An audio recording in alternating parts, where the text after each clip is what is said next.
welcome.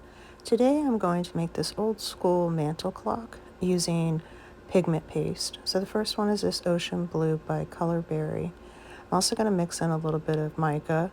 The teal that sparkles I'm going to mix with that Ocean Blue. And then I have some sapphire blue that I'm going to mix with the Epidex blue.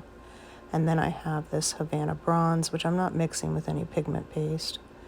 And then I also have white pigment paste, black pigment paste, and blue pigment paste, all from Epidex. And the reason I'm using the pigment paste is just to give it the fluidity that will help make it give the marble look. So to start, I just dispersed my resin into 5 small cups. I didn't give any of them more than another. It was just a random amount based on how much of that color I wanted to see in the actual piece. So I just used a little bit of pigment paste. You do not need a lot.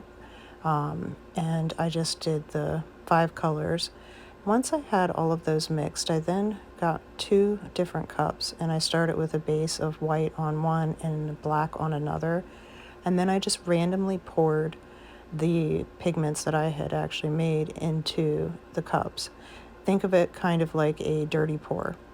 What this is going to do is actually give me that marbleization when I do my initial pour, because that initial pour will be the main pour that will actually show on the front of the clock. And once I had those separated, I then just poured them in a random pattern into the mold. It really doesn't matter how you pour these in. It's just whatever look that you're trying to go for. And keep in mind too that resin does have movement and fluidity, so it's not going to necessarily stay exactly where you put it. And I just continued pouring the resin in that, no specific pattern until I had actually filled the mold. And I did keep some color off to the side so that I could just fill in blank color, because again, that initial dirty pour is going to be the main colors that you'll see that once you actually demold. This back pour stuff really doesn't do a lot. It does help a little bit with the movement, but not a ton. And then I just used a little stir stick to move the resin around a little, just to help with that marbleization. And I spritzed it with some isopropyl alcohol and allowed it to cure. And here's an up close of what it looked like from the back side once I had finished pouring all of the resin into the mold. And here we are the next day. We're going to demold and see what this looks like. Are you ready to see?